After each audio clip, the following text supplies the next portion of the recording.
Okay, so let's get on to chapter 3, which is the part of your book that talks about China's civil war over dogs. And so obviously your book is the chapter 3 is dedicated to the dog cat meat trade, and it starts off by discussing what has now become the most notorious, in my opinion, festival on the planet, and that's called the Yulin Dog Meat Festival. So obviously we won't go through all the details because it's been well documented, and we touched upon it during our first episode together. But the festival that was started by dog meat butchers and traders in Yulin in the province of Guangxi back in 2010 was actually encouraged by the Yulin government, in spite of them later denying any affiliation because in the face of growing public dissent. Your book reveals something that I did not know, and I'm willing to bet that most activists today don't know. It was actually proposed, the Yulin Dog Meat Festival actually goes back to 1995, and it was proposed by local dog meat traders to Yulin government. But it was only their second time that they proposed it in 2008 that they finally got the green light and the city's support to start this infamous lychee and dog meat festival. So my question was, what do you think happened between 1995 when the government was not really interested, and 2008 when they started seeing the benefit of this Yulin festival? 1995 when a small number of dog meat traders proposed to have a festival type of or make it a commercialization of a dog meat trade. When they make that proposal, the local authorities was kind of suspicious. If this something can bring business to the city, they were not so sure, right? That's why they're not so sure, right? And of course, second, dog meat eating is not an honorable thing to do in China. No. So something, if you say somebody eating dog meat, people will not say it, but they have in their head is this: somebody steal somebody's dog is eaten. Often the dog is come from suspicious sources, right? So the government at that time was not sure whether that's the good idea, right? Now, second, 1995 to 2008, this period of time was a time when China's economy started to take off. So in other words, in 2008, 2009, 2010, when Yulin was ready to launch this so-called gourmet, it's not dog meat festival. First it's called gourmet, event. To showcase, local food, like different kind of local cuisines, right? So why 2009, 2010, they started to do this big fair, gourmet, because, in terms of infrastructure, in terms of resources, China in 2010, let's say use 2010, compared with 1995, was many times, more resourceful. So if a local government wants to launch a big fair, trade fair, gourmet fair, right, event, they have a lot of resources to do it now. And then when they keep, promoting it, then they say, let's do it. Let's include. So dog meat was included one of the stand during that gourmet fair. So that's the case. And also Guangxi, third reason, Guangxi even today is one of the less developed provinces of China. So the local authorities, the provincial authorities and the Yulin authorities were under tremendous pressure. How can we develop faster to catch up with Shanghai, with Guangdong? So all these different reasons, combination of reasons. And then the fourth one, the local leaders in 2010, 2009 were not members of the Communist, party or government officials who were most, enlightened in a way, or most conscious of the development in the country, right? They did not realize that so many people having dogs, as pets, and you do this, right? So they were less sensitive to that, right? Okay. And it's clear in your book and our previous conversation, actually, that you mentioned that all governments in China, all levels of governments, they aspire to, get promoted and to higher levels of government. So they're all like going on doing the catch-up game. Like they all want to ascend. Because China's, continues to be developing state, right to this day, and they have, their economy has boomed, and so everyone wants a part of it, right? So, so obviously the festival was welcome at that point because they saw it as a way of, promoting themselves and getting more, money into the city. And it was successful, actually. Even foreigners from other countries went to this festival. And so to protest. well, no, but I mean, no, we would see Americans, we would see all sorts of people dying on dog meat. And, it was promoted to the point that people were like, oh, this is not something I can eat in my country. And so it was successful in that sense. Later on, obviously the protests happened, but, you don't agree with that? Or, I mean, it was... to the Chinese, even in China, a lot of people say, right? So Yulin government has done a very silly, thing by supporting the local dog meat traders to do this festival. You know why? Because people say this analogy, most Chinese would understand it instantly. Now, it is bad to spit on the ground. Everybody knows it. Is that right? But it is really not illegal. If you spit on the ground, nobody's going to arrest you. That's for sure. Is that right? Okay, even in the United States, it doesn't look right. But the thing is, if everybody knows that's something bad, although it is not illegal, right? But you don't want to. If you do something, let's have a spitting competition, right? That's not a good image, right? Yeah, it's not a good image. And it's supported by government. Would you say that make the government look good? Right. No. So everybody knows in China that's a very bad idea, right? It's like you're hosting a spitting competition, right? Well, yes, your book does mention that it was actually Chinese that actually protested the event before any of us, went along and started, condemning the festival. So it was actually Chinese, and for those reasons, because they were like, this is not correct, and also because they knew a lot of the dogs were stolen. That's not an honorable thing, and it's not something that we should be promoting.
everything.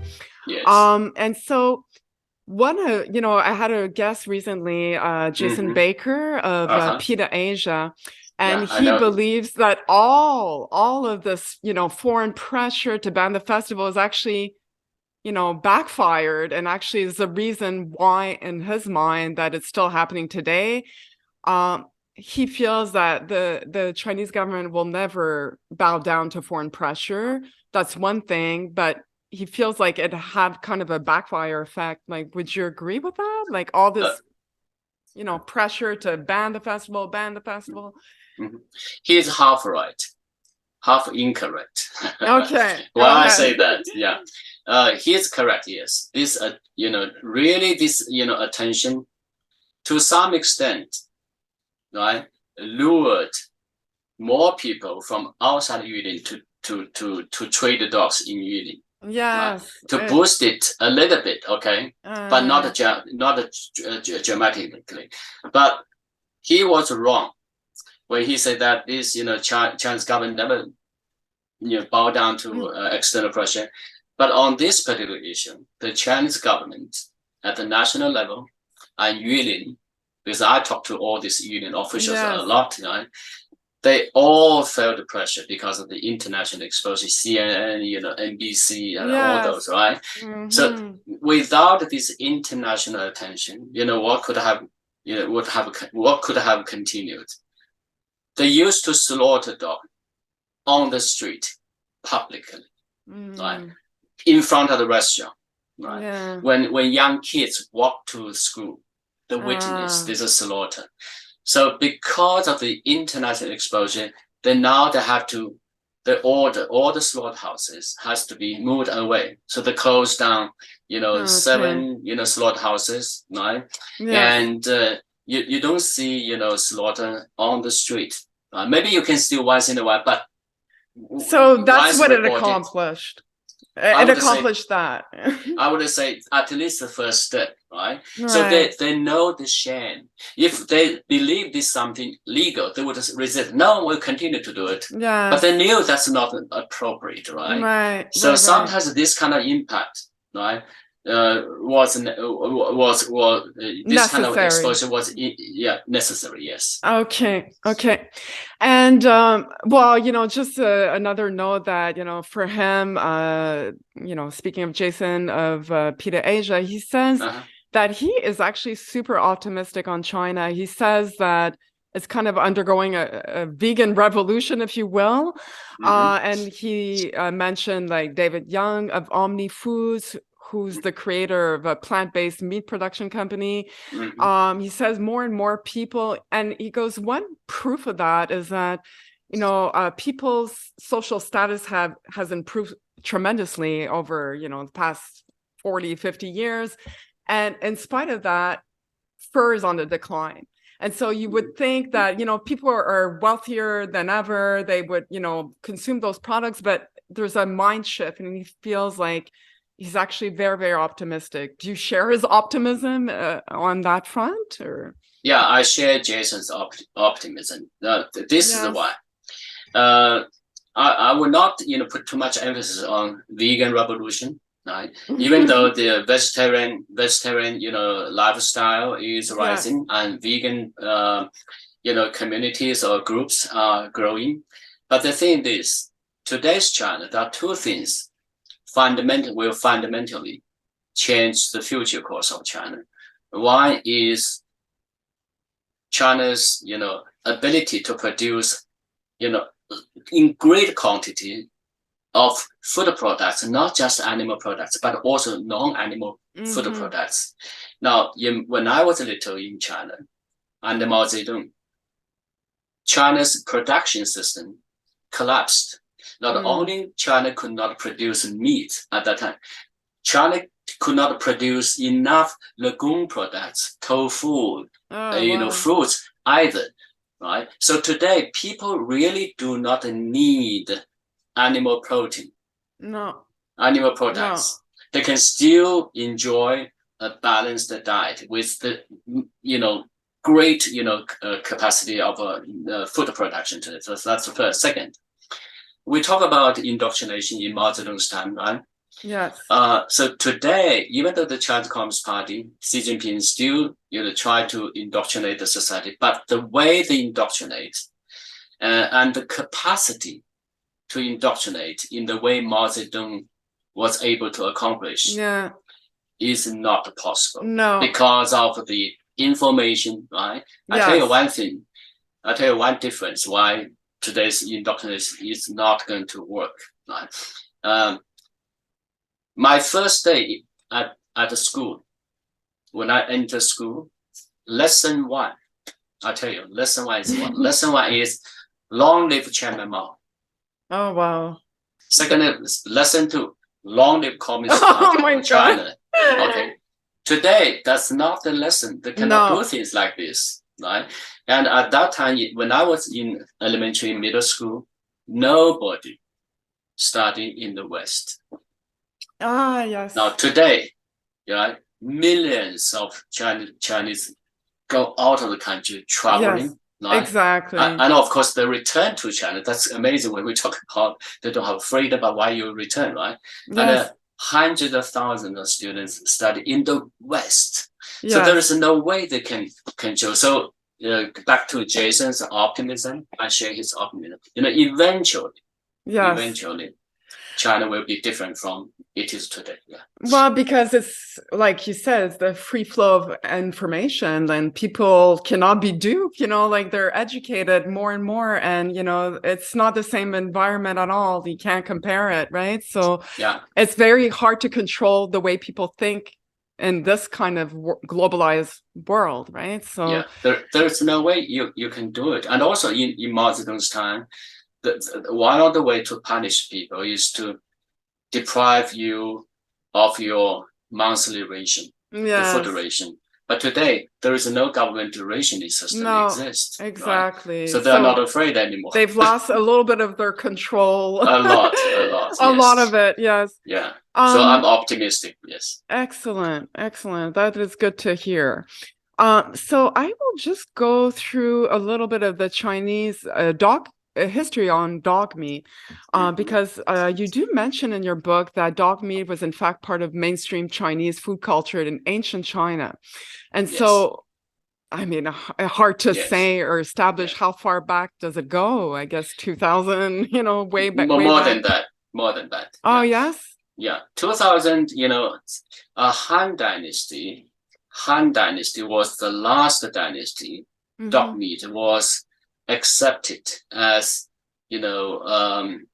part of the regular people's diet. Okay. But since Han Dynasty, about 2000 years ago to today, right? So dog has not been considered, acceptable, food item on the dinner table of noble family. When we say noble family, it's the dinner table of an average, Chinese family. So in other words, the dog meat is not something that you can put on your dinner table. That's something, no, you don't put on it. So that's a cultural thing. Now you say, when was dog meat consumed the most, right?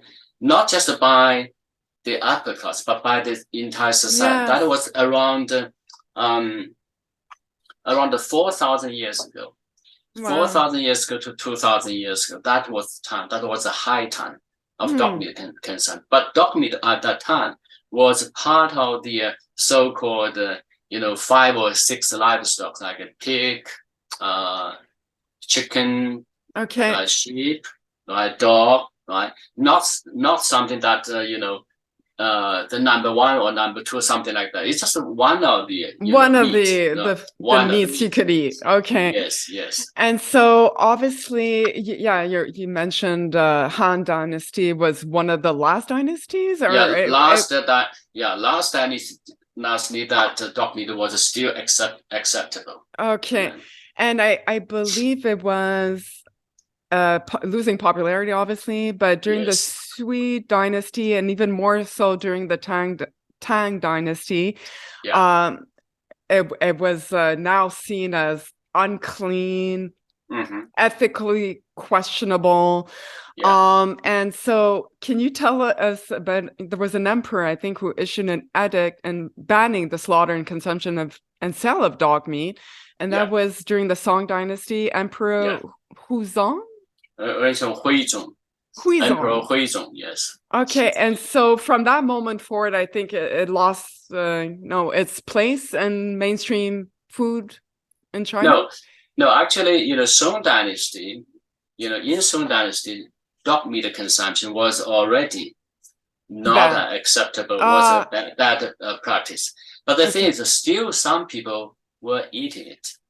Oh, so he banned it, so he reacted, strongly to the fact that some people are still eating it, right? Even though it was not something honorable. Now there was a story about this particular emperor's, issuing an edict banning dog meat, but it didn't succeed. Oh no! It didn't succeed. I'll tell you this: why he issued the ban. He was told by one of his advisors, saying that because you were born in the year of the dog, the emperor was born in the year of the dog, right? And so you should not be eating dog. Is that no? He was saying, his advisor told him that because emperor yourself, you were born in the year of dog, right? These thugs, bad people still eating dog. They are like eating. Something like eating the emperor, right? Something like that. Okay. Right? And make the emperor angry. Right? That's just the story. We don't know whether there is any. Of course, there is a classical document showing that. And then the emperor decided to issue a ban on dog meat consumption. But it turned out it did not succeed. Because here is the situation why it did not succeed. Because dog meat consumption was still a very small number of people do it, even in ancient time. In this time, Song Dynasty, it was not a household food anymore. Before Han Dynasty, right, Shang Dynasty at that time, 4,000, 3,000 years ago, that was more a household food.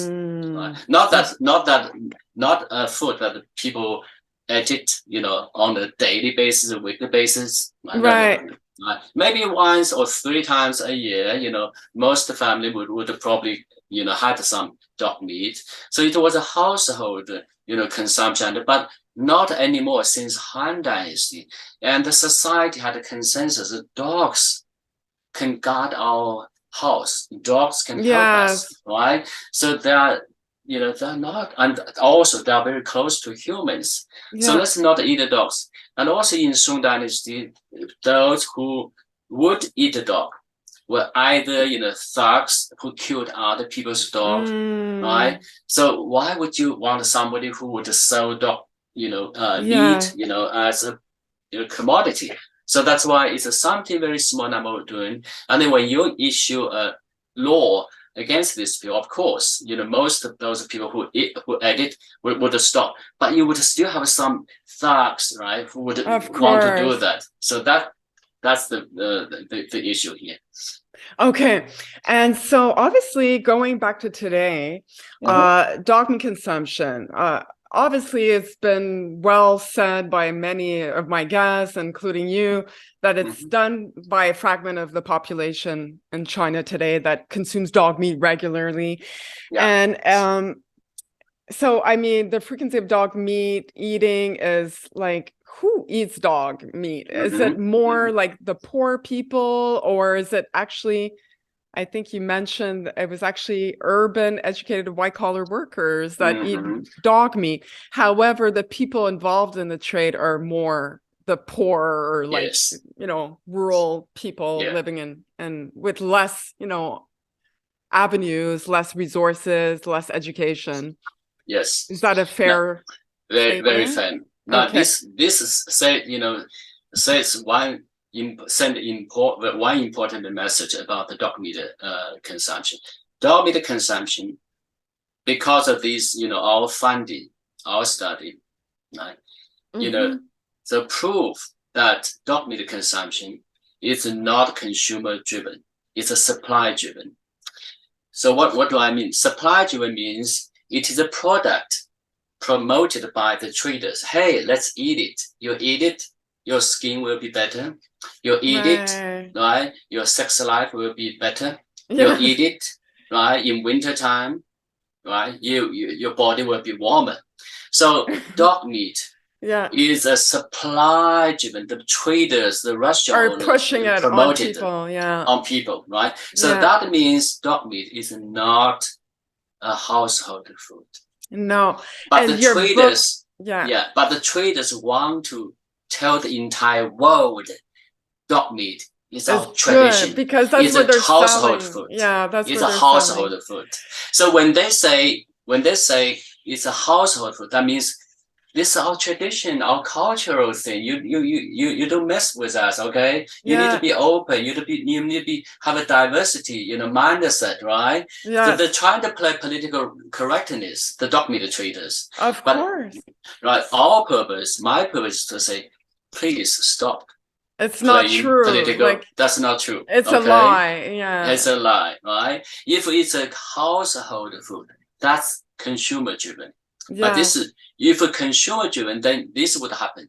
If there is no dog meat on the market, people is going to protest. The government will have to provide it, right? But dog meat has never been insured by the government.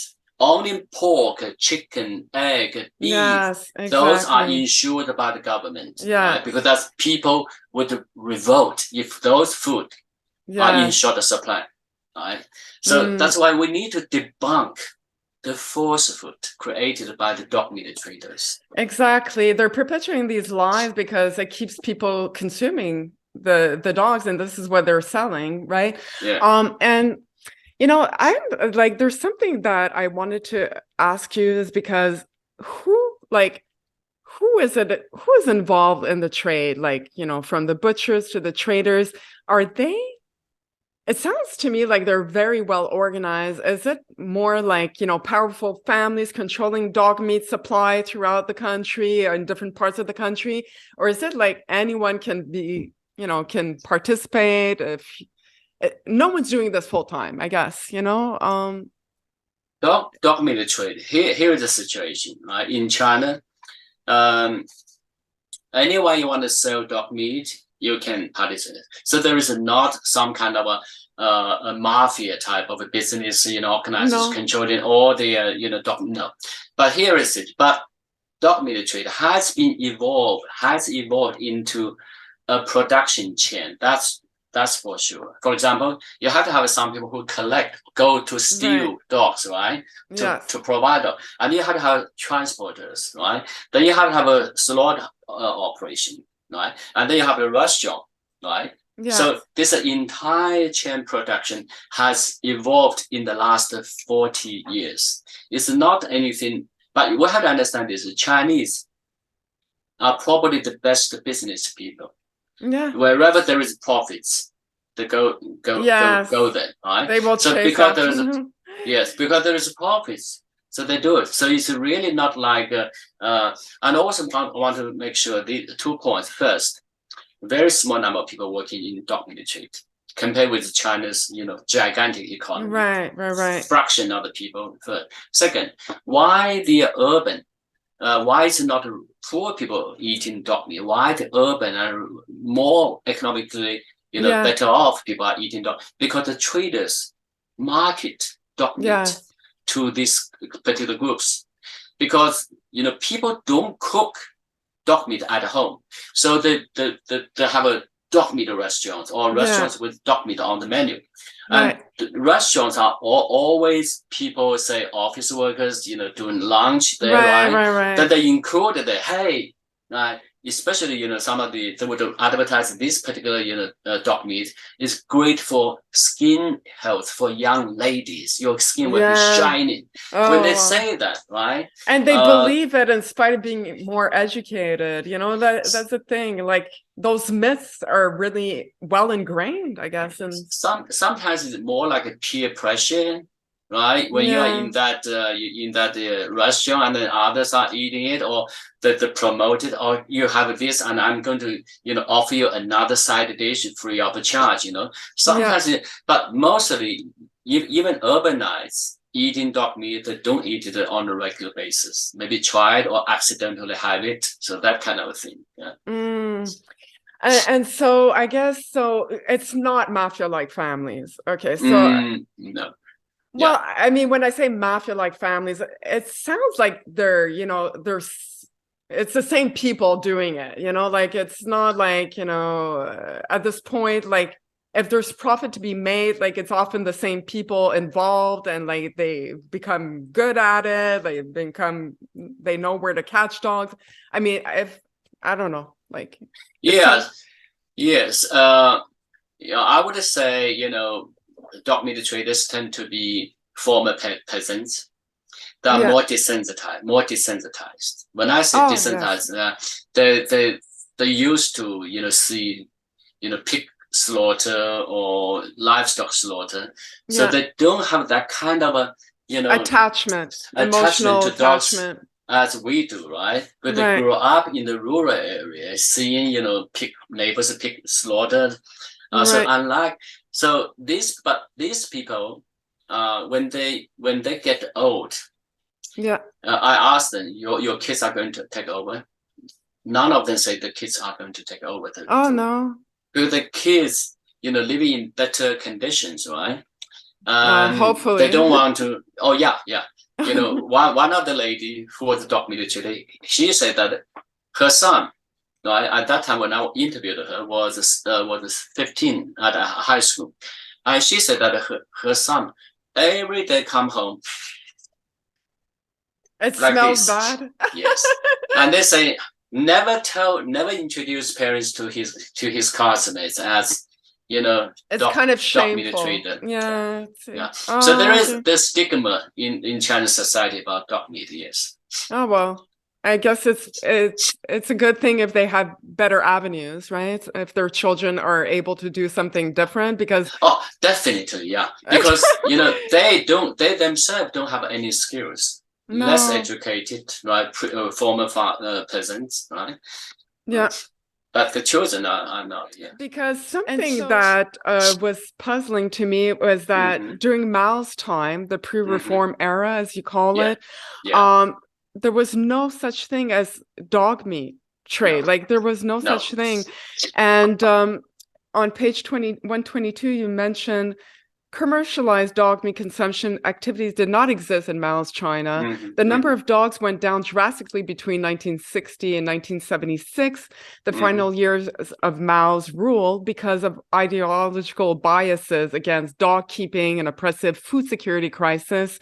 There were no dog meat restaurants, no trans-provincial transport of dogs, no mass slaughter of dogs for consumption.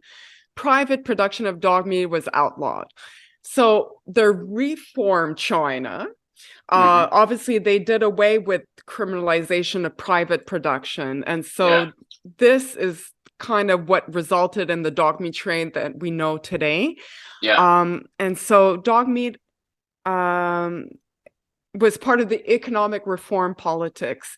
And so just as they did away, I think there's the reason why bear bile became a profitable business for many citizens is because before it was not allowed. It was only allowed by the state to farm animals or, all that production.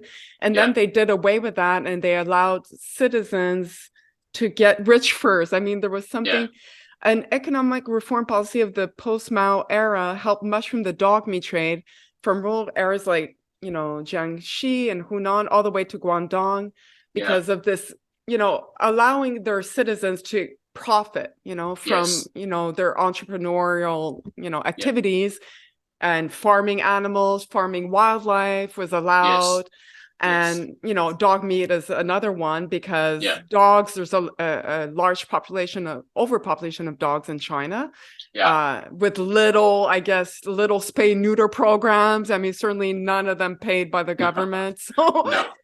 And so it's kind of an easy way for people to say, okay, I'm going to get into this business. I'm going to open a dog meat restaurant, or I'm going to get into this dog trading business because it's a way of making money. Right. So this helped.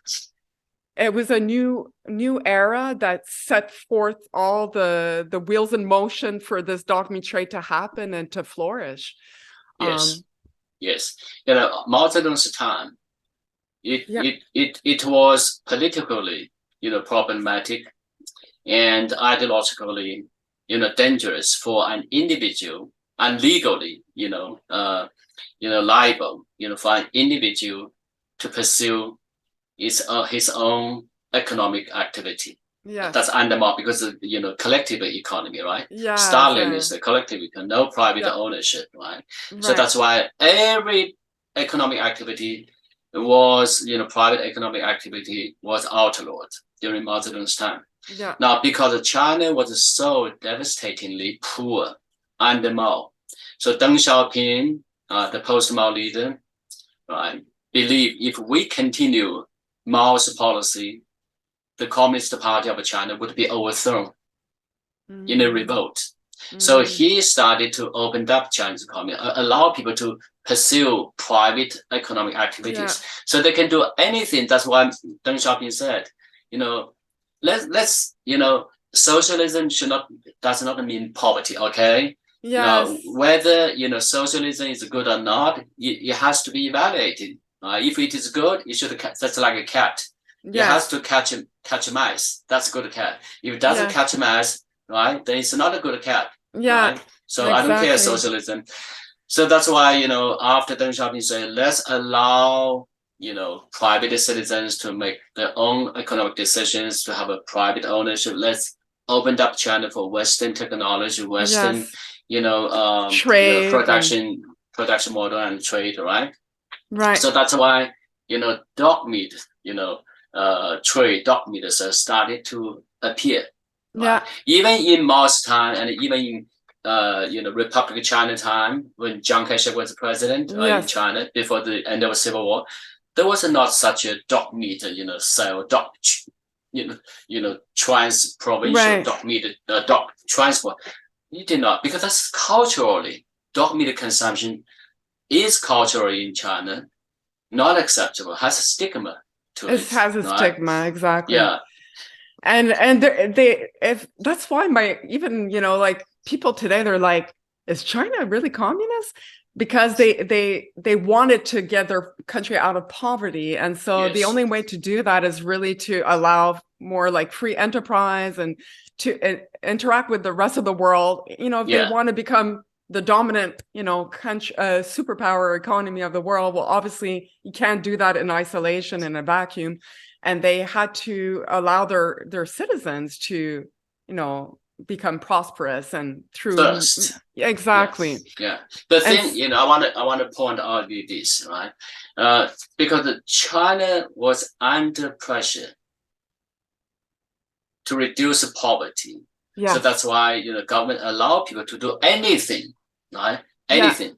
But now they realize not everything they should allow the people to do, right? For example, wildlife breeding, dog meat trade. And I'm sure eventually the Chinese government will realize, yes, now, at that time we allow people to, to do private production, right? Yeah. But now we really need to control, right? But I did talk to an official, not too long ago. I said, you really need to ban dog meat trade and wildlife breeding. And they say, okay, if we do that, we're going to be criticized by the West.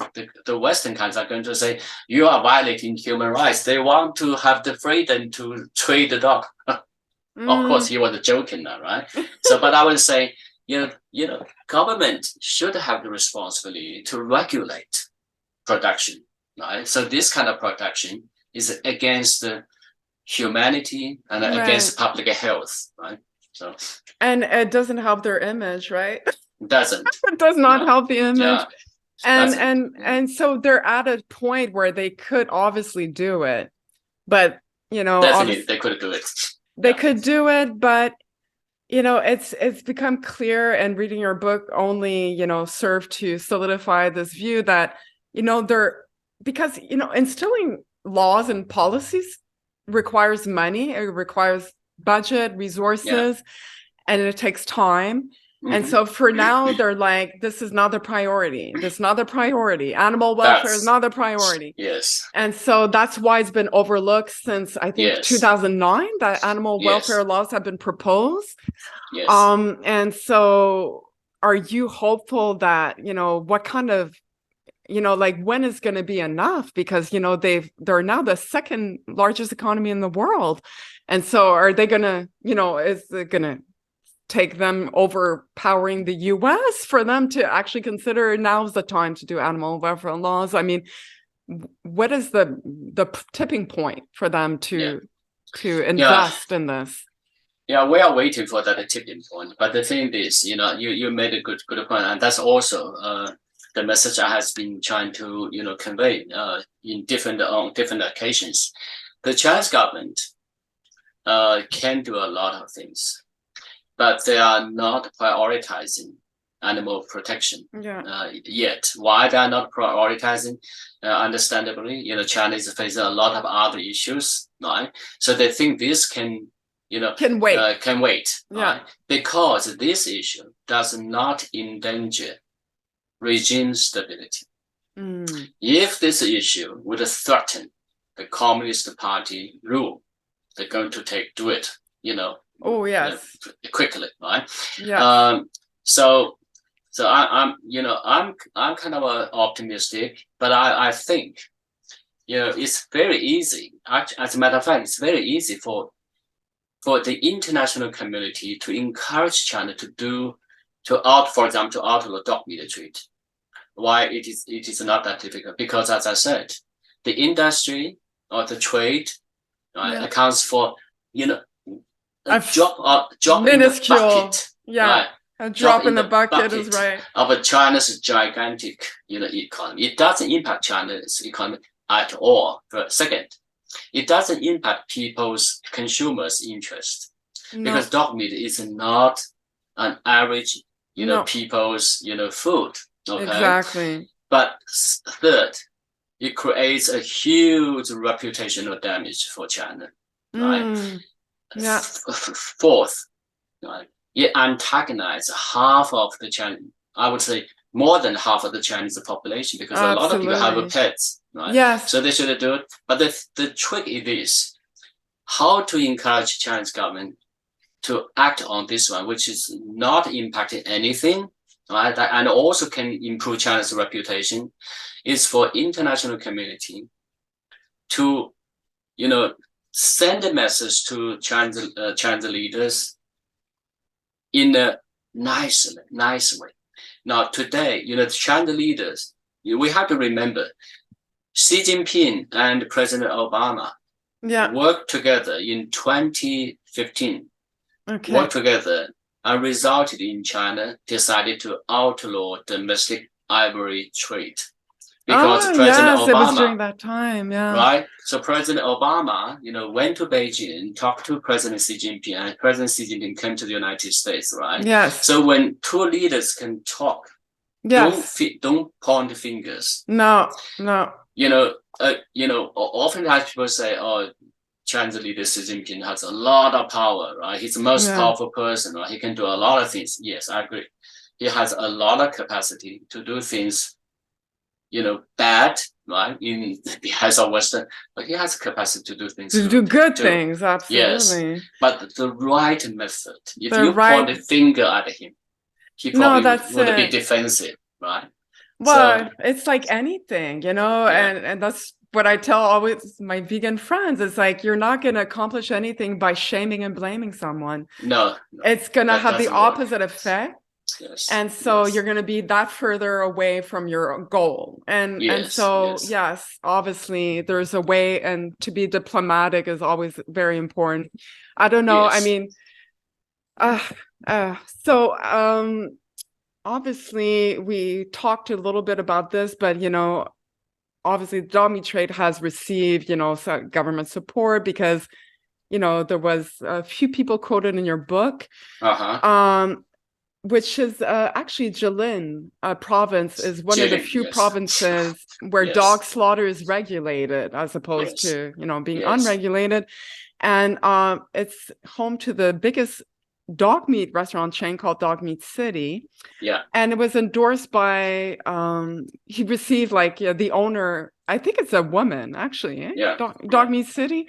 Yeah. She was showered by all types of honors, including being made deputy of the Provincial People's Congress. Yeah. And there's also Fao Chang Tao. Fan Shentao, yes. The owner of Fan Kuei, yeah. dog meat processing company in northern Jiangsu, yeah. is celebrated as a successful local businessman. His dog meat products was recognized by the provincial government as being an intangible cultural heritage. But all this, it boils down to the fact that they are making money, and the government appreciates that and recognizes that and wants to encourage more of that, so it's not because they like the fact that they're doing dog meat, is that they're profitable, they're making money, and they're accomplishing their goal. Exactly. So I should have made it a little bit clearer in my book, saying that this could be read as government supporting dog meat trade. Actually, it's not. It's government supporting businesses who contribute to the state coffer. Exactly. That's the one. It's not that you are doing dog meat trade. I support you. I give you the honor. I make you a people's deputy. It's because you are making money. You are having employment. You're contributing to our GDP, and we appreciate that. And we want more people like you. So if they were selling gold dust and making the same profits, they would support gold dust. Yes, it's the same thing. Same thing. Exactly. Now, one thing I want to say about Yulin. Yulin has a dog slaughter regulation. Yes, Yulin province. Yes, yeah. Now the regulation was challenged. Why it's challenged? Because Yulin has a few areas of the province populated by ethnic Koreans. So but it's not the ethnic Koreans who demand the dog slaughter regulation. No. When you regulate slaughter, means you recognize it is legal to slaughter dogs, right? Right. It is mostly demanded by the dog meat traders, the slaughterhouse operators, who are not ethnic Koreans, who are the majority Chinese. So they lobbied provincial government, saying that you need to legalize dog slaughter because ethnic Koreans need dog meat to eat, right? And because China has a policy of supporting minority groups, like in the United States, we have the minority policy, right? Or Canada. So the provincial government overly listened to the business interest. So that's what I say. The policy making sometimes can be hijacked by the business interest in the name of satisfying the demand of the ethnic Koreans.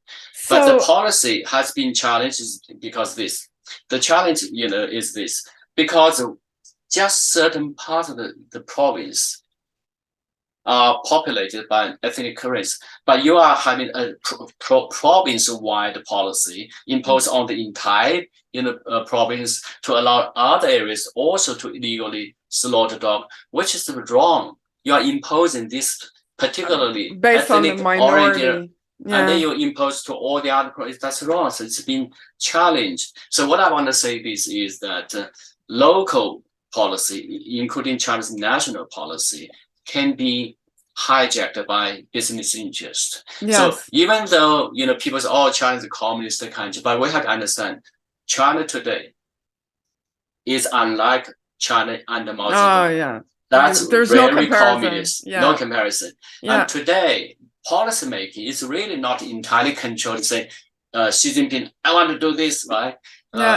When Xi Jinping wants to do this, there are a lot of interest groups, different interests, especially business interest groups, can undermine, can derail his policy. So, oh wow, they would have the power to do that because they have, yes, if they make money. If they make money, exactly. The interest groups, money and power, right? Yes.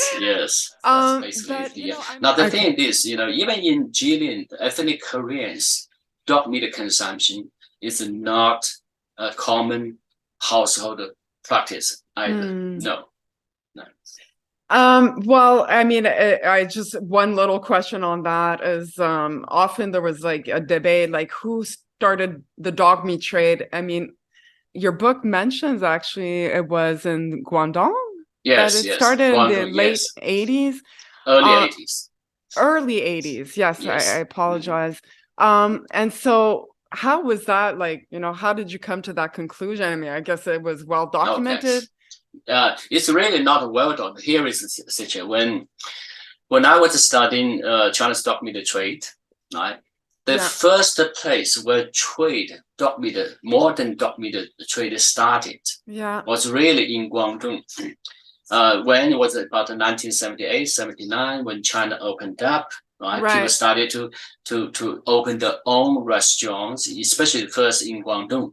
Now, Guangdong was also China's first developed, first open, province for foreign investment, right? Mostly from Hong Kong investment.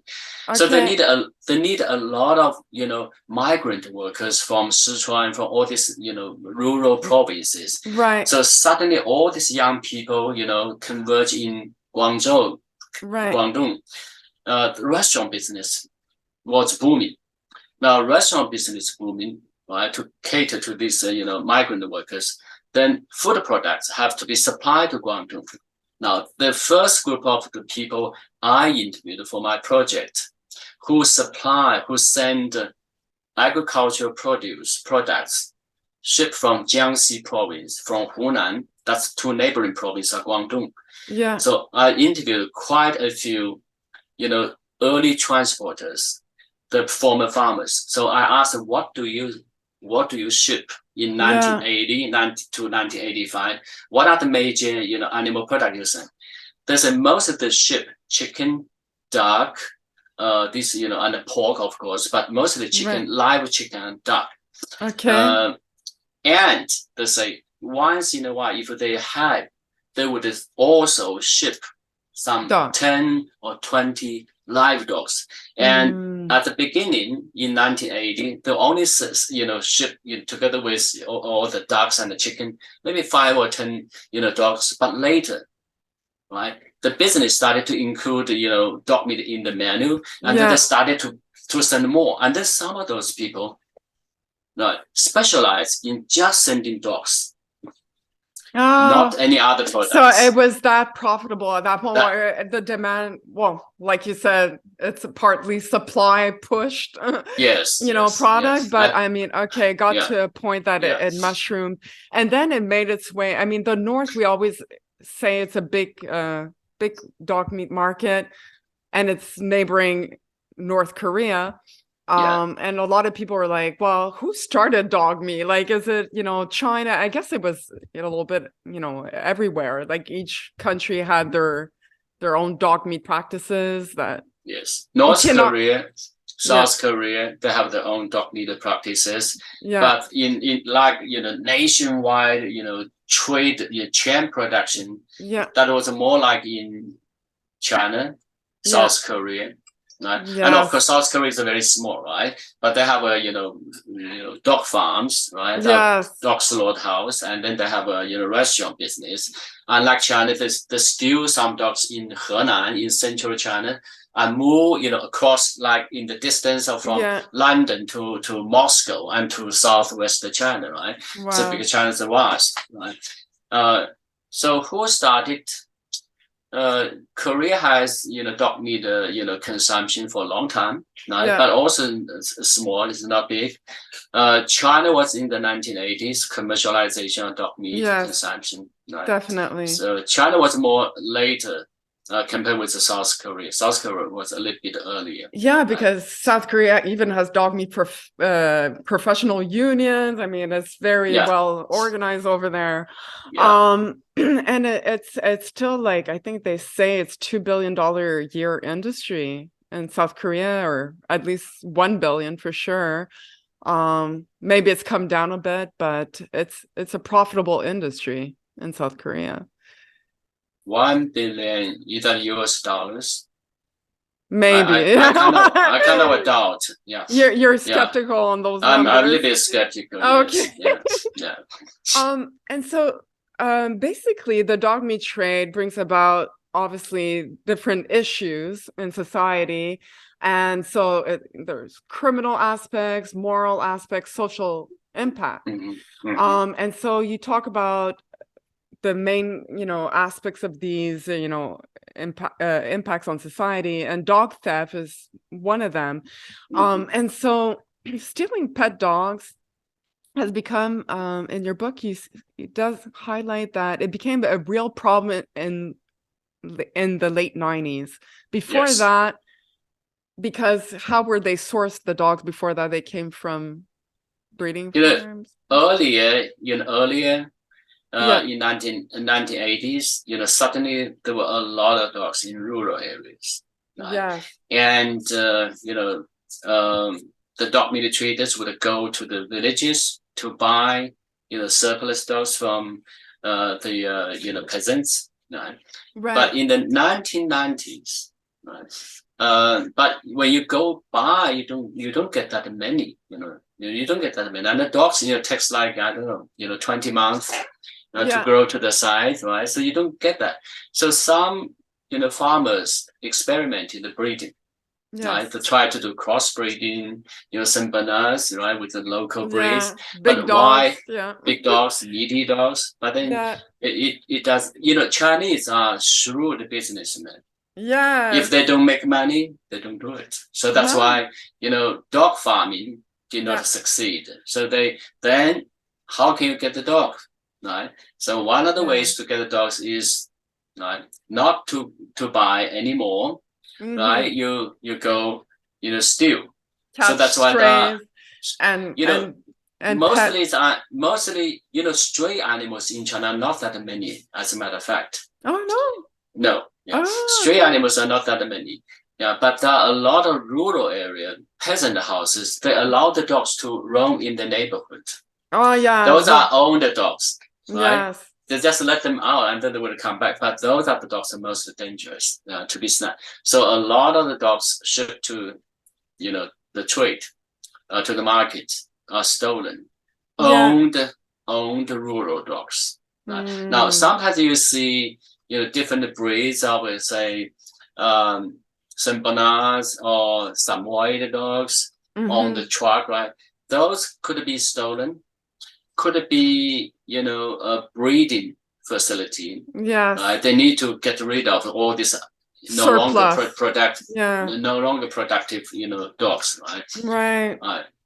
Oh, because that's something that, Jason and Peter Asia mentioned is like, anyone who tells me that, like a pure breed dog, like a golden retriever, those big, designer dogs that he calls, would have been sold to a dog meat trader is, completely wrong, because I mean, you can make so much more money selling your dog to for the pet industry, right? Because the previous farmers that would breed dogs for the meat, they saw it's not profitable, like it takes too much money.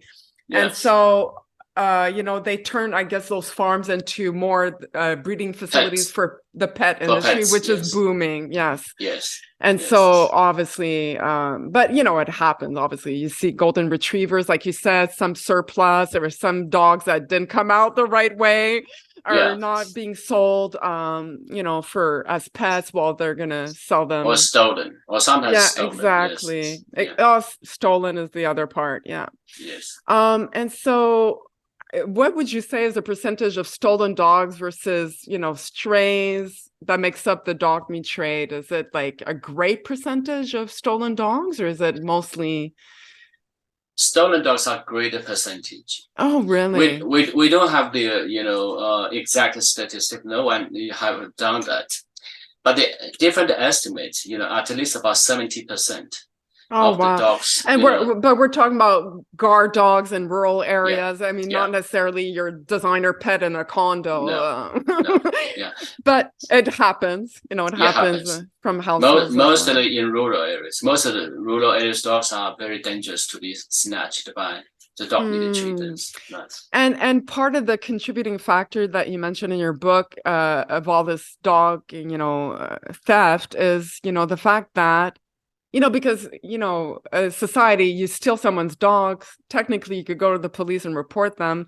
but they can't do that because they can't prove that they are the owner of the dogs because the cost of registration is extremely expensive. I don't know. I think it's come down a bit, but I spoke to one of my previous guests who's actually Chinese, and she said that, it's very prohibitive. And I guess part of the reason why they have such high registration fees is to discourage dog ownership. Yeah, here is the situation. Now, registration fee is very expensive in major urban centers like Beijing, Shanghai, but not in rural areas. Not in rural area, But why rural area they don't register? They don't, microchip, or they don't have other records. It's because of this. Because of dog theft is so rampant, and that discourages people from even do it, because they say, I spend all these efforts to and vaccinate. My dog's still going to be stolen. Still going to be, stolen. That's another thing, right? But the thing is, yes, one of the reasons why dog thieves are not prosecuted because of theft is largely because they cannot establish the record of ownership. Yes, that's the problem. And also in rural areas, dogs are not necessarily seen as family members. They're really more of a purpose dog, guard dog, whatever. And so that's another reason. But the attachment is very similar. That's why when some thieves got caught in the rural area, they were beaten, almost very beaten to death, very severely. People beat them up, right? Actually, when people beat them up, it's illegal. It's a crime, right? Of course, you don't beat up. But the thing is, because the authorities, you don't do anything, right? We have to take justice into our own hands, right? So that's people's reaction to lack of action. And that's very popular also in Vietnam. We see, posts all the time on social media, people enacting vigilante justice because, it's very common over there too, that they get their pets stolen. And so obviously the other aspects of the dog meat trade, the other issue is obviously food safety, disease control, and am I right in saying that dog meat trade is directly correlated to the spread of human rabies certainly, like for the workers involved? I mean, it's a good way to catch rabies if you're involved in the trade. I would say the connection is there, but I would not, claim that there is a very direct, but we see, data, for example, rabies. In China, the top 5 provinces in China are all concentrated in China's biggest dog meat market, South China. For example, Guangxi, has always topped the number of human rabies in China, and Guangxi is one of the top dog meat, markets in China, right? So there is a indirect connection. But the data shows that those places have high instances.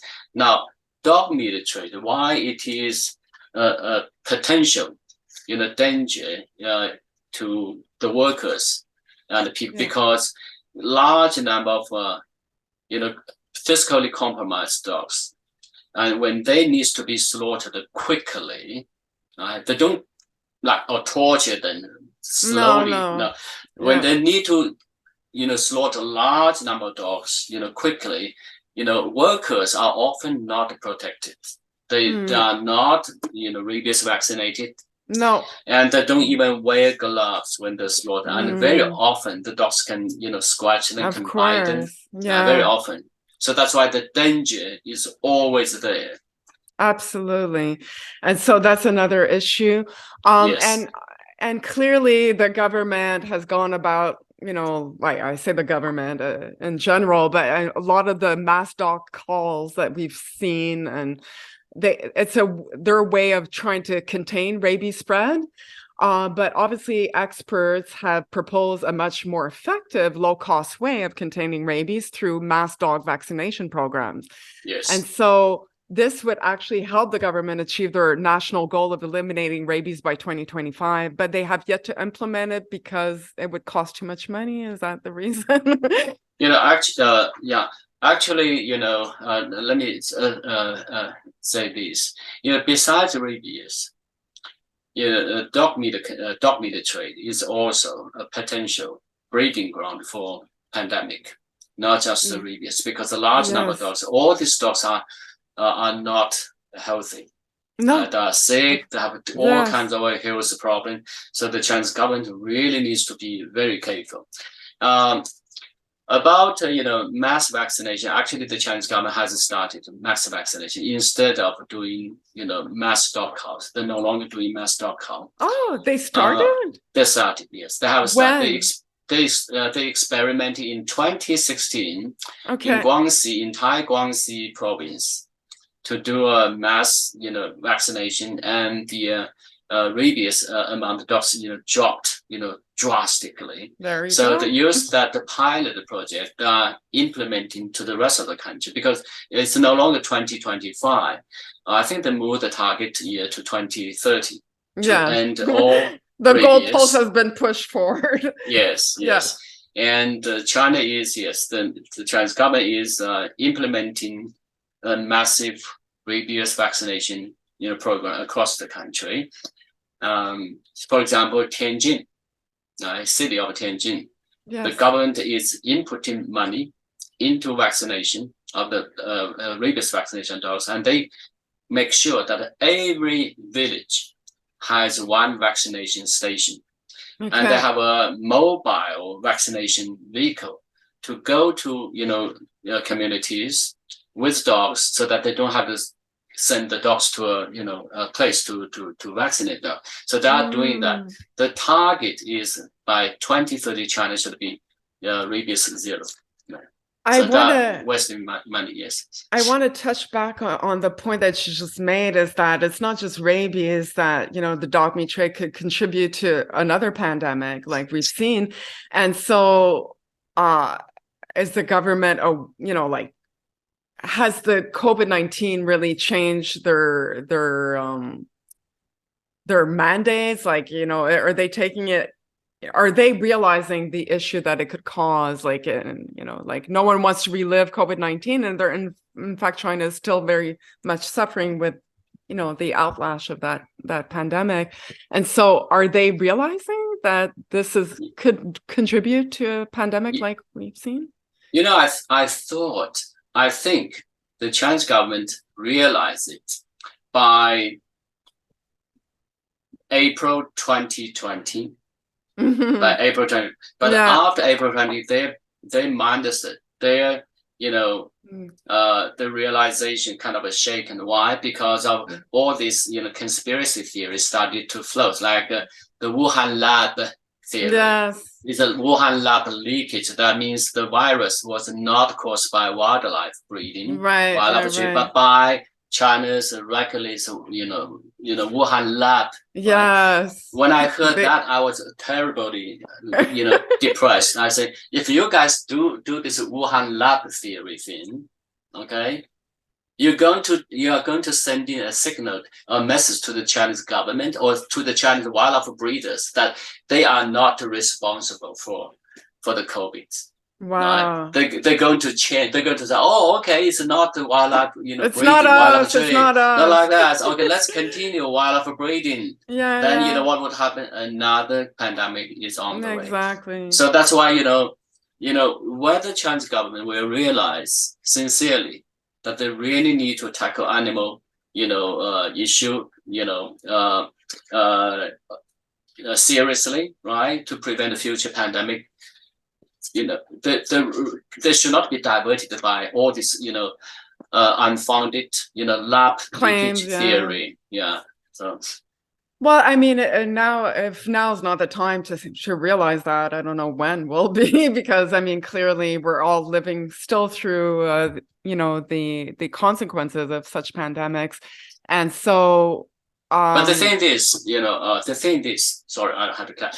The thing is, of course, lab safety is very important. Nobody would question that, right? No. But the thing is, there are credible evidence. Up to November 2019, scholars, researchers found widespread violation on Wuhan's wildlife market. Those studies, released not too long ago, right? Yeah. And all those animals illegally traded, right? Most of those animals illegally traded had one or two kinds of, illnesses on them, right? Yeah. So that's why, let the scientists make the determination. Don't let the politicians to float all these, theories. But you were saying that they realized the issue of the dog cat meat trade in April 2020, because that's until April 2020. They made their declaration that dogs were considered companion animals and they were not on the livestock list. What I'm saying that around April 2020, the theories of a lab leakage started to come up. Yes. Right. Okay. Right. So that's why. And then when people outside of China say the lab has a problem, it's not the wildlife. Okay. So that's you shifted get the Chinese. Yeah. You shift their attention. You distracted the Chinese government. There should be single-mindedly, right, investigating China's wildlife breeding, wildlife trade. That's really very bad, Yes. But now you are, floating this, so-called lab theory, right? And of course, that other, blends saying that they spread the, virus on purpose to it's that kind of a finger pointing really, create a very bad atmosphere. Even if they want to look at things seriously, they say there is no point for I to do it seriously. Whatever I do is going to be accused. So you create a situation that so that's what I say. The atmosphere has to be right, for scientists to make the determination. Politicians don't do it. Well, I mean, they did ban the wildlife trade, but for consumption, not for medicine. Is that correct? The thing is, when they outlaw wildlife trade and the consumption, right? Yeah. The consumption part, right? The wildlife business interests in China were, completely devastated, right? But they were not convinced, and they have used every opportunity to stage a comeback, and especially when people were floating the lab theory, and that gave the wildlife business interest in China a boost of the morale, and they say, we get our business back, right? and then wildlife business interest in China is very powerful. Yeah, I have considered this group, as powerful as NRA in the United States. Yes. Yes. Right? So they can control, they can manipulate policymaking in China. Like last wildlife protection law, revision was very much a result of the views of the wildlife business interests, not wildlife, protectionist, concerns. So if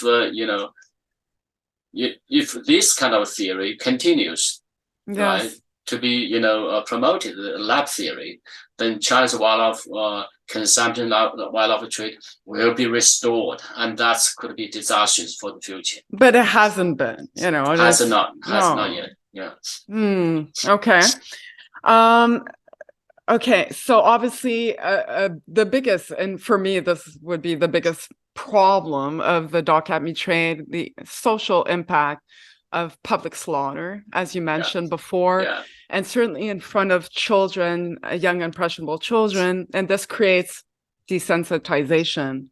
And so this obviously I'm just going to mention. Okay, so on page 139 of your book, you mentioned that to Qin Xiaona. Yeah, Qin Xiaona. the founder of Beijing's Capital Animal Welfare Association, that public slaughter is the single most controversial practice of the dog meat industry. How are dogs slaughtered in China differently from conventional farm animals? They are done, like you mentioned, in open spaces, often near elementary schools. That's an issue. So, I mean, what are the long-term psychological impacts of open slaughter on children and adults? Obviously, it just creates a society that's completely desensitized to animal suffering. Yeah. And so this propagates the dog-cat meat trade. So this is definitely a social issue. Yes. And so would you say that rural residents are more likely to be desensitized than their urban counterparts in China because it is done more in rural areas? I'm assuming the slaughter part, at least. Yeah.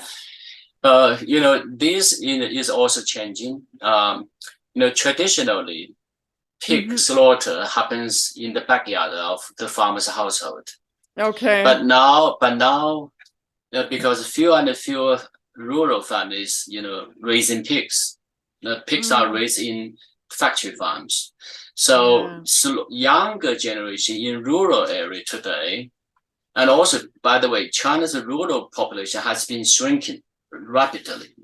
Right? When I was in China in the early 1980s, China still has about 70% of rural residents. 70% of the country is in the rural area. Today, it's only about 42%. People are flocking towards urban areas. Or 37% in the rural area. So even in rural area today, slaughter in the backyard of the farmer's backyard household does not happen anymore. Okay. Right? So the desensitization in the rural area has also, declined. Okay. Right? So now that's why make dog slaughter in public very offensive. Now you would say, hey, why is it different? Because livestock slaughter, like I said, pig, in a modern slaughterhouse, people don't see it, right? Right. But there is no dog slaughter slaughterhouse for dogs. So that's why dogs can be slaughtered anyway, in places. Right. There's no official. So that's the problem. Yeah. Yeah. So that's the issue. Yeah. But I often I hear people say, well, whatever they do over there in China, to dogs is what we do here behind closed walls.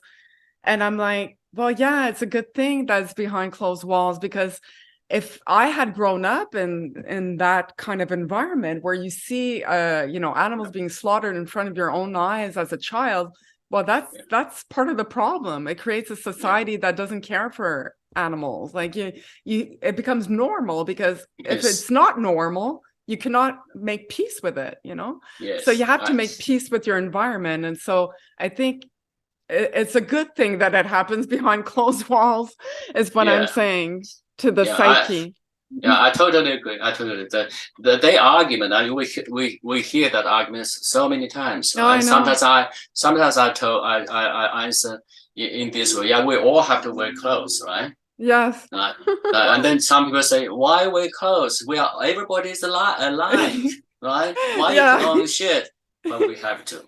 To be civilized. To be civil. Yeah, the same thing. Exactly.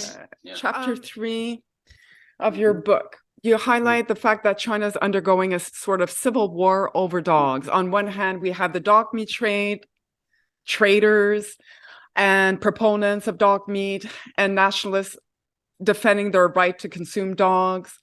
And then on the other hand, we have a growing segment of the Chinese population composed of animal lovers, activists, celebrities, leaders of animal protection associations, saying that dog meat is a transgression of Chinese traditional values. So would you be able to highlight some of the more compelling arguments on both sides of the cat? I mean, I've read in your book some arguments, and I was puzzled by some. The supporters of dog meat, consumption of dog meat trade, sometimes they say this is our business, right? We eat dog meat. That's our tradition, which is forcefully, right? Force. Our tradition. You eat beef, right? Why I cannot eat? So they're trying to make it an issue of West versus East cultures, right? Which is a force. Now, others who support dog meat from a nationalistic, ultra nationalistic perspective, saying that why we Chinese have to listen to you Westerners, right? Who give you the right, right? Absolutely. Stop, practicing cultural imperialism on China. China is no longer a weak country now, right? So that's another, which has a lot of support among, agitated young Chinese, right? So that's another way. Now, of course, there is one way which is ridiculous. Now, you notice that the Professor Mao Zedong saying that, by,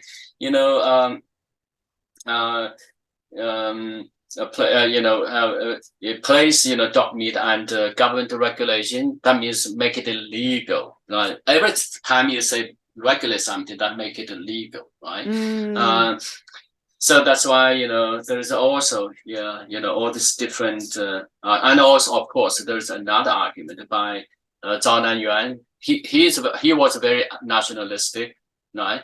And then he also had some weird proposal saying by eating dogs we can control rabies, right? So that's his argument. What baffled me. I was like, how would that work? How does that work when it actually increases, rabies? He was a very provocative. He passed away, a couple of years ago. He had been one of the most staunch supporter of dog meat trade, and he said, "This is what he said. What's wrong with us eating dogs? What if we want to eat a panda bear, that's our business."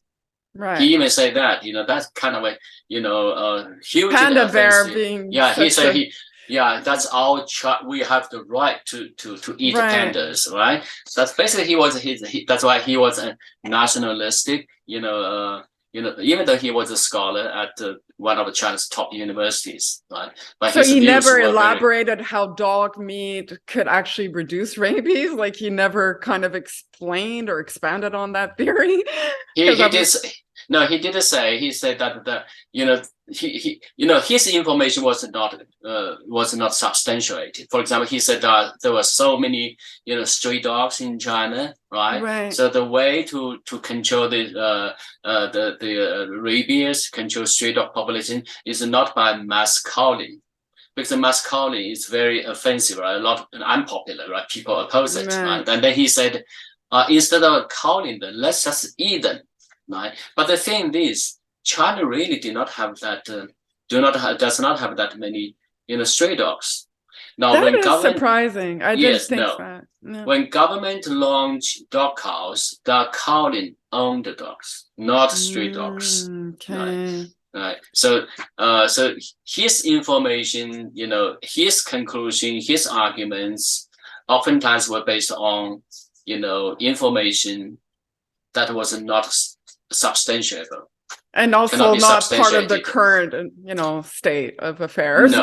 And so another argument I heard was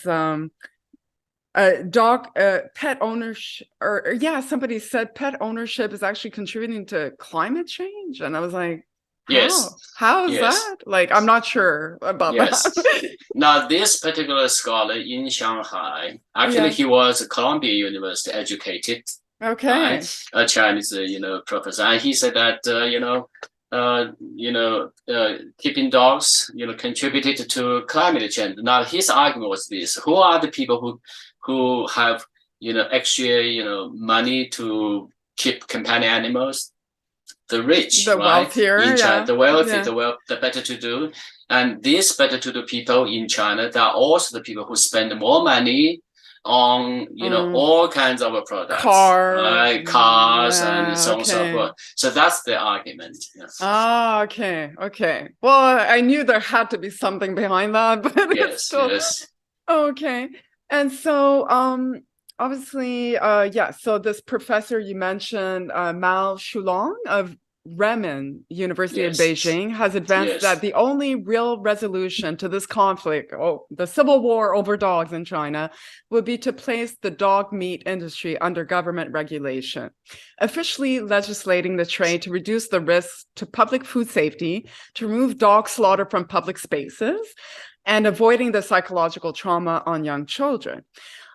So do you obviously for us activists, we always say, because there was talks about legalizing it or making it part of the livestock in South Korea, and no activist wants that because it becomes very, very difficult to outlaw at that point. Yes. And yes. so I'm assuming you would not be for this proposal.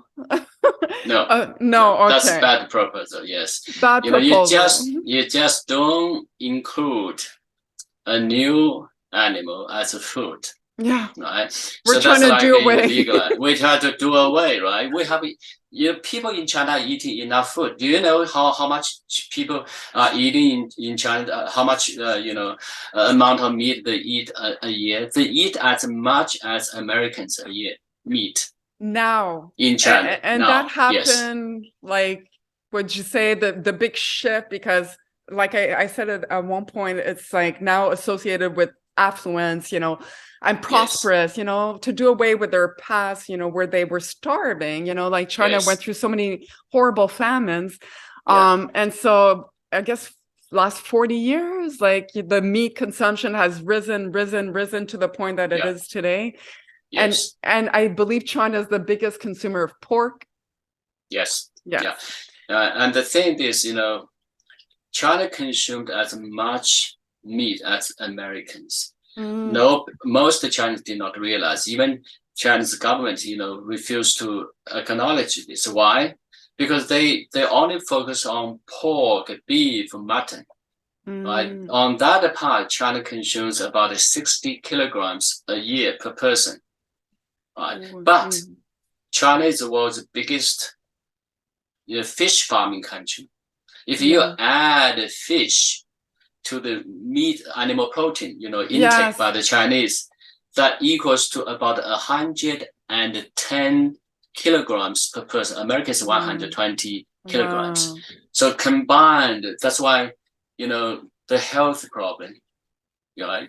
Or, illnesses of affluence also, rising in China. I know. And it's funny because, they've adopted the SAD diet, what we call the SAD diet, the standard American diet. It's been termed like that. So, by they don't want to be westernized, but yet, they've adopted some of our ways with the factory farms. Yes. And, their health has declined as well. And so yes. I think when they were vegetarian, they were much healthier.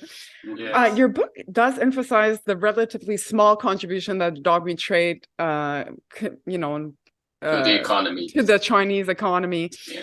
And so obviously we've talked about the reasons why the government is still reluctant to, ban the trade, because it does employ some of the most unemployable citizens of China, yes. right? So yes, the uneducated, poor, the ones with limited resources. So for them, it's it's not worth spending all this money, time, and effort, because, it's one thing to make a law, then it's another to enforce it. Yeah. And to enforce it, it would, put a burden on, the budget, the resources of the government. And so they feel like this is employing a part of the population that, has very limited, avenues. So is that mainly the reason why they still have not enacted any kind of official ban on the dog cat meat trade in China? Yes, I would agree. Yeah. Okay. Because dog meat traders, they don't put they are high. They are import in the trade, right? So they did not constitute a burden for employment on the government. Exactly. Yes. And also the government is thinking.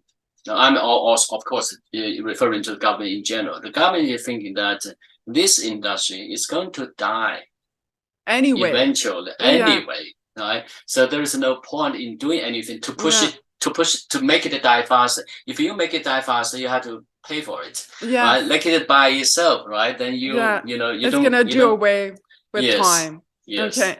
And so obviously in response to the professor that was like actually proposing to legislate dog meat in the country, I want to quote this beautiful woman, Madame Qin Zhaona.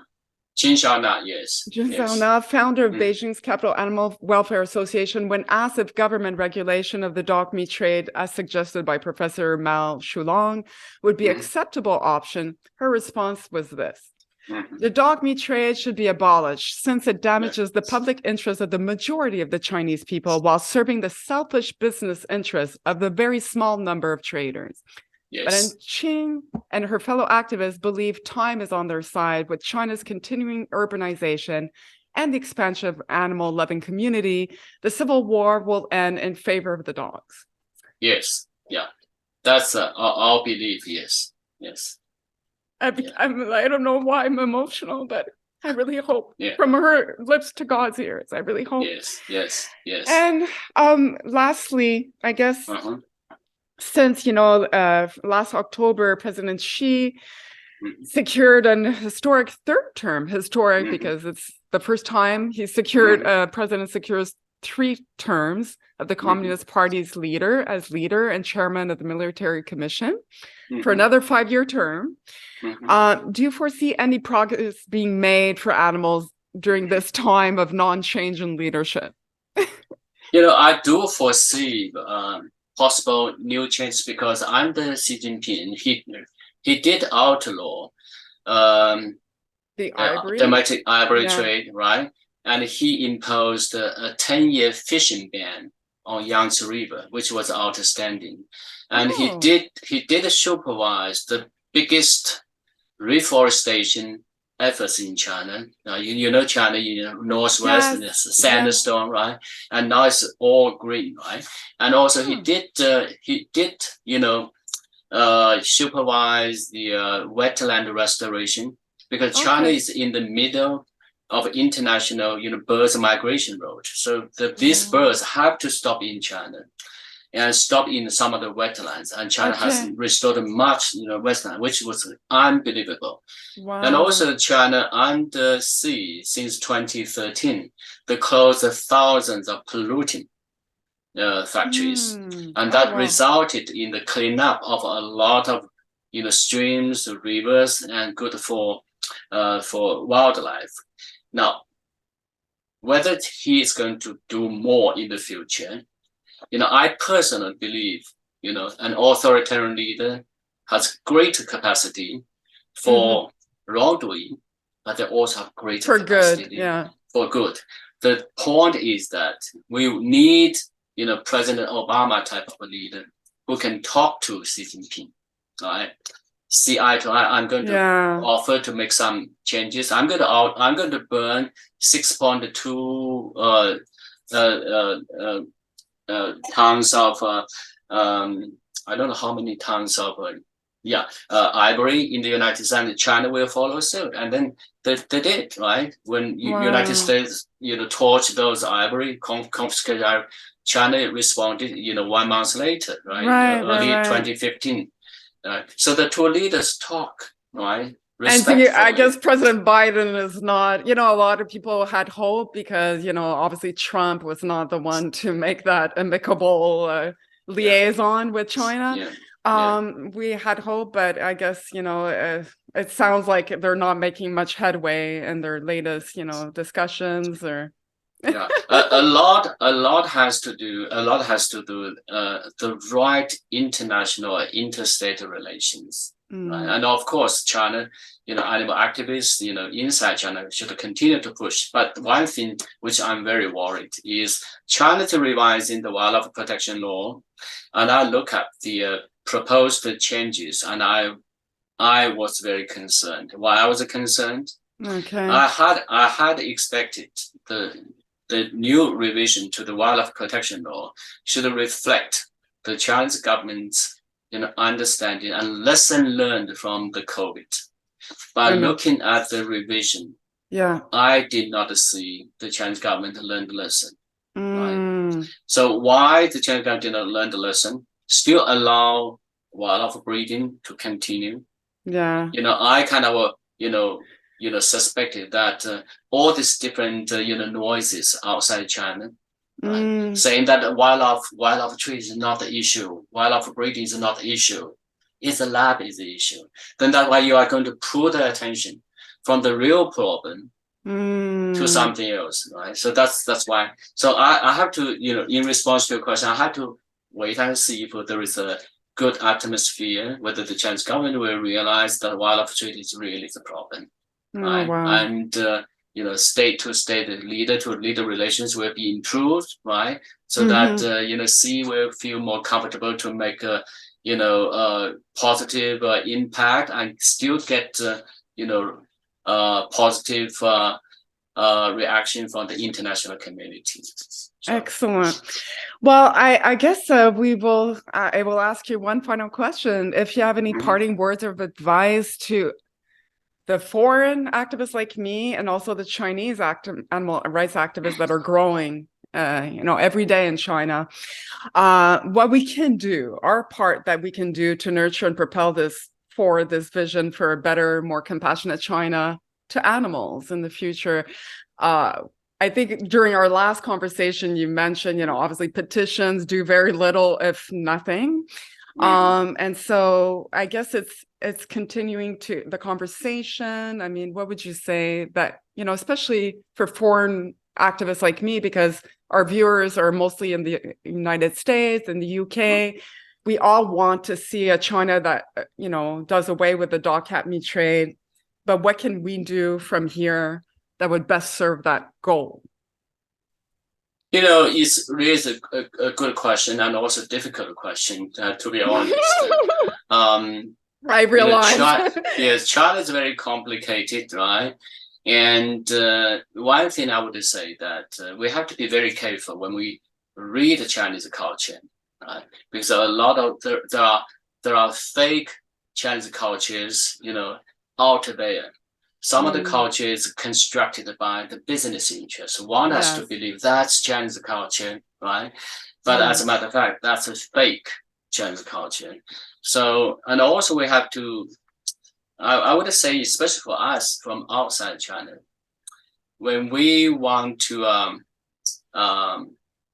help, we have to use, even when we want to criticize, we want to use the accurate information to criticize or to criticize your political opponent, right? Even if you use a false information, we undermine our own credibility. So that's why, accurate information is so important. Like, oftentimes we hear people say, "Oh, the Chinese dog meat trade is a torture dogs to make the dog meat taste better," right? And many times I told people, that's not the business, standard practice. They don't have time to do it. No. But you see the videos, you see the pictures, right? Yes. Dogs are tortured, right? Yes. But those pictures, those videos can come from suspicious sources. Right? Could be staged by somebody, right? So we have to understand, I've been working in animal protection in the last 2 decades. Not even one. I've been to slaughterhouse, I've been to markets, dog meat market, dog meat store. Never even once I witnessed, torture of the dogs, right? That's not the standard practice. If we use that hearsay and to argue, we would be pushed back. Of course. And we lose credibility. So. But I will argue on that, because I will say that it does happen. It clearly happens. It's not staged. Some of them might be staged, but really what it boils down that this is not so much the trade, because the trade, as you say, it's made to make money. You don't have time to be the dog forever, but it's done by, for example, in South Korea, it was observed by that investigator that investigated dog meat farms for almost like 2 years. He saw everything from small scale farms, like backyard farms, to big, large scale operations. And he said the biggest violence to dogs is done by what they call the rogue farmers. And those are the small scale operations, because there is a belief, it is out there that, it's like tenderizing the meat, so if you beat the dog, their perception is that the meat will be better, it'll be more medicinal. whatever the reason. And then I did have the benefit of speaking to a Chinese activist on my show. And she basically theorized, the pictures that we saw circulate on the internet, I guess 2015 and onwards, maybe a little bit before that, of the Yulin Dog Meat Festival. And they were graphic, they were horrible. Dogs being dismembered, boiled, and it was like made into a show, people, you would see crowds gather around the dog and the dog screaming, and it was like they were laughing. And she said a lot of it, well, and her theory is that she said a lot of it was done as a ploy to get, foreigners to come in and buy the dogs, because they would get so much more money if, a foreigner would buy the dog versus the price of the dog locally. And so it was kind of taunting people like from the West that were outraged already, and then this made them even more outraged to come and buy our dogs, because all we care about, she said, is to make money.